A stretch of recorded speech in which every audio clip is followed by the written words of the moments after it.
Welcome back সবাইকে। আজ আমি নিউ কে ড্রামা বোন অ্যাপাথিত ইওর ম্যাজেস্টির এপিসোড 1 এক্সপ্লেন করব।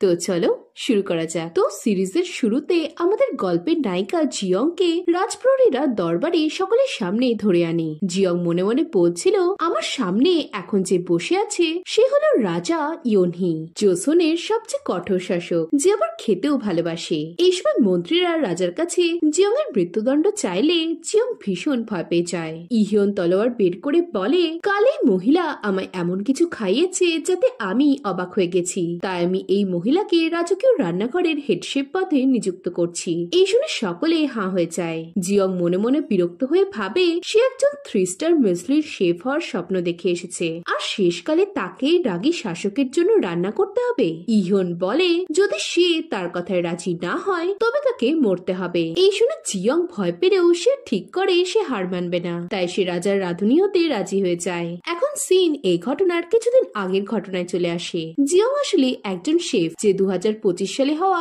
মিশলিন 3 স্টার শেফ কম্পিটিশনের ফাইনাল প্রতিযোগীদের মধ্যে ছিল। কম্পিটিশন চলাকালীন জিয়ং দেখে তার ওভেন খারাপ হয়ে গেছে আর কম্পিটিশন শেষ হতে মাত্র 4 মিনিট বাকি। এই দেখে সে ভাবতে শুরু করলে তার মাথায় একটা আইডিয়া আসে। সে কিছু শুকনো ঘাসে আগুন জ্বালিয়ে তাতে তার স্টিককে গ্রিল করে নেয় আর টাইম শেষ হওয়ার আগে তার ডিশ রেডি করে নেয়। এখন জাজরা তার বানানো ডিশের কাছে এলে জিয়ং বলে সে যে স্টেকটা বানিয়েছে তা জোসন ডাইনেস্টির রাজকীয় খাবার হিসেবে অনেক পপুলার ছিল, আর তৎকালীন রাজা ইয়নহির এটা প্রিয় ডিশ ছিল।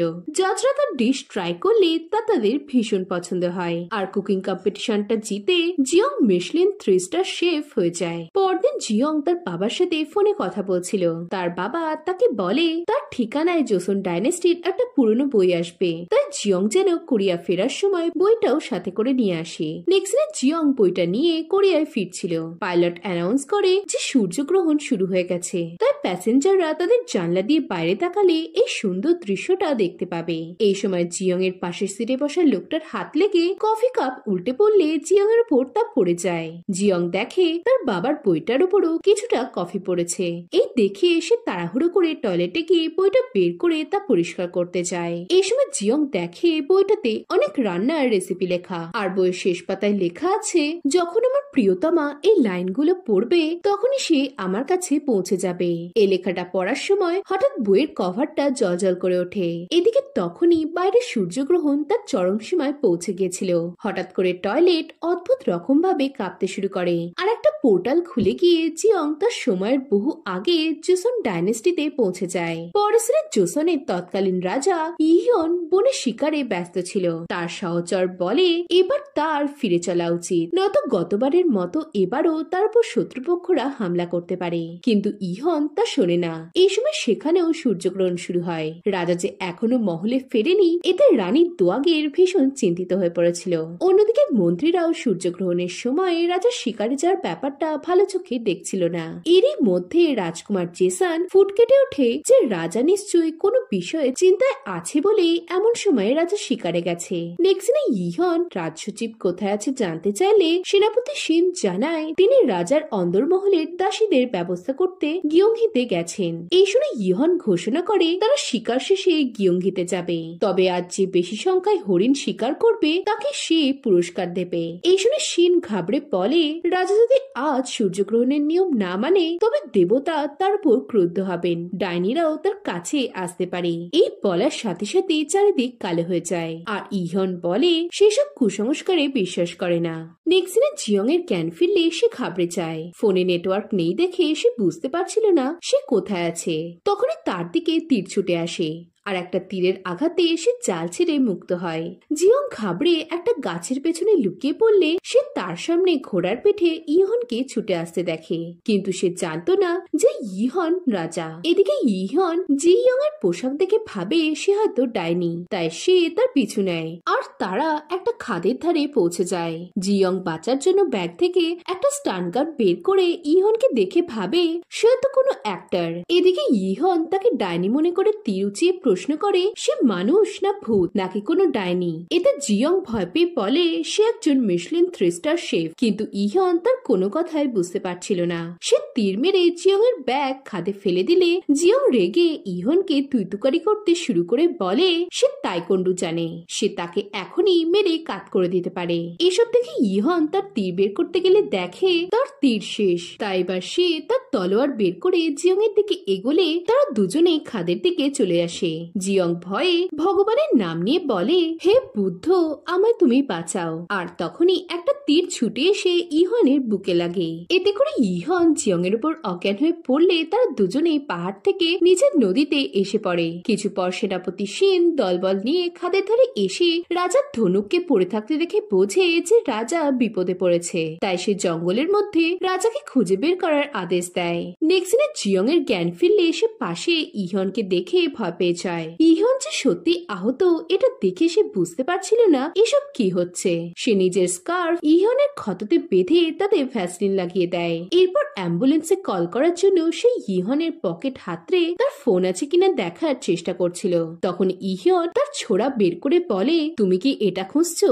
জিয়ং তাকে বোঝানোর চেষ্টা করলে ইহন বলে তুমি আমায় তোমার কথার জালে ফাঁসাচ্ছ যাতে কেউ আবার আমায় মারার চেষ্টা করতে পারে। জিয়ং বলে তুমি আমায় বারবার সন্দেহ করছো কেন? তুমি কি দেখতে পাচ্ছ না যে আমি তোমার রক্ত পড়া বন্ধ করার চেষ্টা করেছি? এটা দেখে ইহন ভাবে তবে নিশ্চয়ই এর পেছনে অন্য কোনো চক্রান্ত রয়েছে। এই ভেবে সে ছোড়াটা জিয়ং এর শরীরে ঢোকাতে গেলে জিয়ং তার পায়ে আঘাত করে আর এতে ছোড়াটা পড়ে গেলে জিয়ং সেটা তুলে বলে তোমাকে যেন আমি আর আমার পেছনে আসতে না দেখি। ইহন বলে জোসনের মহারাজ তোমায় থামতে হুকুম দিচ্ছে। এতে জিহন পাত্তা না দিয়ে তার চাকুর স্কিল দেখিয়ে ইহনকে ভয় দেখানোর চেষ্টা করে। এদিকে এসব দেখে ইহন তার হাত থেকে ছোড়াটা ছিনিয়ে নেওয়ার ট্রাই করতে যায়, কিন্তু শেষ অব্দি জিয়ং এর মাথা তার নাকে এসে লাগায় সে জ্ঞান হারিয়ে উল্টে পড়ে। পরে সিনে ইহনের জ্ঞান ফিরলে দেখে তার হাত বাঁধা। জিয়ং বলে যদি বাঁচতে চাও তো আমার সাথে চলো। এই বলে সে ইহনকে দড়ি দিয়ে টেনে নিয়ে যেতে শুরু করে। রাতে ইহনের 4th ওয়াইফ মুকজু ইহন শিকার থেকে ফেরেনি শুনে অবাক হয়। তার মনে হয় এর পেছনে রাজকুমার জেসনের কোনো হাত নেই তো। এখানে জানা যায় 7 বছর আগে মুকজু তার অ্যাবিউসিভ হাজবেন্ডকে মেরে বন্দী হলে জেসন তার কাছে যায় আর বলে সে তাকে এখান থেকে বের করবে, কিন্তু এর বদলে তাকে তার প্রতি লয়াল থাকতে হবে।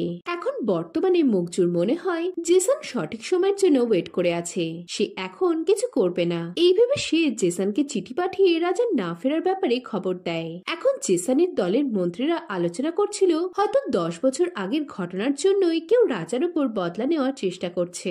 জেসন বলে তারা সঠিক সময়ের অপেক্ষা করছে, কিন্তু তাদের মধ্যে কেউ যদি নিজে থেকে কিছু করতে চায় তবে সে তাকে ছাড়বে না। পরে সিনে ইহন ক্লান্ত হয়ে জিয়ংকে তার জন্য জল আনার হুকুম দিলে জিয়ং বলে তুমি তো ক্যারেক্টার থেকে বেরিয়ে হচ্ছ না, এমন করে কথা বলছো যেন সত্যি তুমি জেসনের মহারাজা। ইহন বলে হ্যাঁ আমি এখানকার সত্যি মহারাজা, আমার পোশাক থেকে কি তুমি আন্দাজ করতে পারছো না?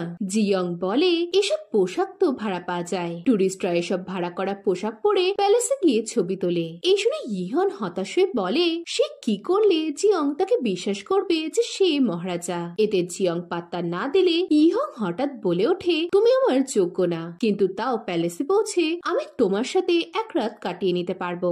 এ কথায় জিয়ং ভীষণ রেগে গিয়ে ইহনকে মেরে বলে সে অসভ্য লোকেদের একদমই সহ্য করে না। এদিকে ইহনও রেগে যায়, সে বলে সে এদেশের মহারাজা, তার সাহস কি করে হয় তার গায়ে হাত তোলার? কিন্তু জিয়ং তাকে পাত্তা দেয় না। এই সময় তারা একটা বাড়ি দেখে সেখানে যায়। জিয়ং ডাকাডাকি করতে থাকলে ইহন বলে মনে হচ্ছে আমরা গুম্পিহোর এলাকা থেকে বেরোইনি, তাই জোরে চিৎকার করো না। এদিকে গুম্পিহো শুনে জিয়ং বলে গুম্পিহো মানে তো রাজা ইয়নহি সাধারণ লোকের বাড়িঘর ভেঙে যে শিকার করার জায়গাটা বানিয়েছিল সেটাই। এতে ইহন অবাক হয়ে বলে ইয়নহি আবার কে? সে তো রাজপরিবারে এ নামে কাউকে চেনে না। এতে জিয়ং হেসে বলে তুমি অত্যাচারী রাজা ইয়নহিকে চেনো না, যে বেইমান লোকেদের জোসনের মন্ত্রী বানিয়েছিল আর যে প্রচুর মেয়েদেরকে জোর করে নিজের উপপত্নী বানিয়ে রেখেছিল আর সাধারণ মানুষদের জমি কেড়ে নিয়েছিল। এই শুনে ইহন বলে, অসৎ লোকেদের মৃত্যুদণ্ড দিয়ে রাজার শক্তিকে জাহির করাটাই রাজধর্ম।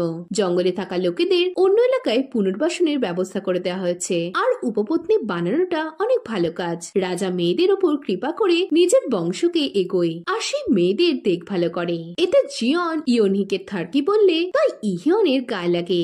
এরপর জিয়ং তার পোশাক বদলে আসে। হঠাৎ একটা আওয়াজ পেয়ে সে ঘরে ঢুকলে একটা মেয়েকে দেখে। মেয়েটা প্রথমে জিয়ংকে চোর ভাবলেও জিয়ং তাকে বোঝায় সে তাকে এটা কোন বছর আর তারা কোথায় আছে জানতে চায়। আর উত্তর শুনে বুঝতে পারে না তার সাথে এসব কি হচ্ছে। সে ঠিক করে সে আগে তার ব্যাগ আর ফোন খুঁজে বের করবে, তারপর এখান থেকে বেরোনোর রাস্তা বের করবে। এই সময় গিলগাম বলে তার কি খিদে পেয়েছে।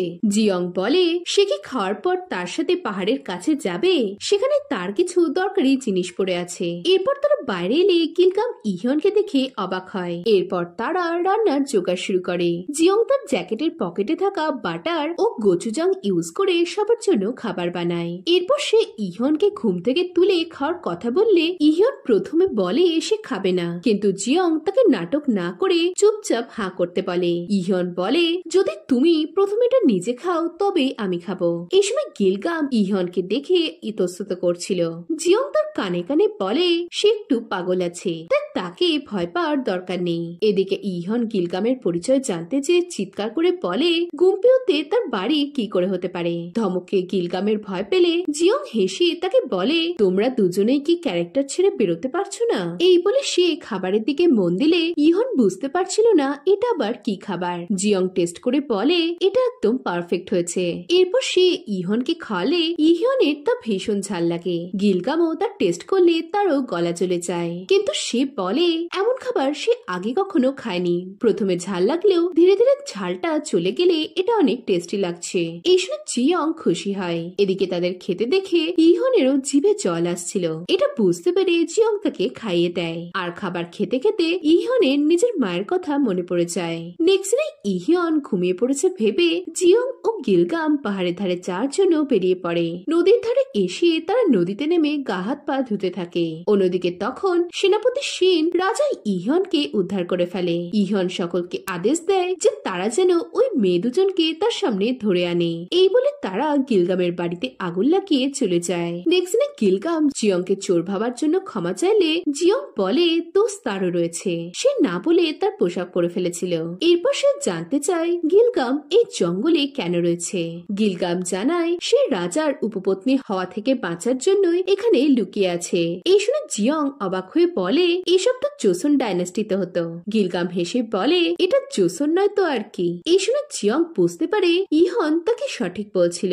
এই সময় ইহনের লোকেরা তাদের দেখে নেয় আর এপিসোড 1 এখানেই শেষ হয়। এখন এরপর কি হবে জানতে হলে ভিডিওটাতে লাইক ও কমেন্ট করো আর নতুন হলে চ্যানেলটা সাবস্ক্রাইব করে দাও। তো দেখা হচ্ছে নেক্সট ভিডিওতে।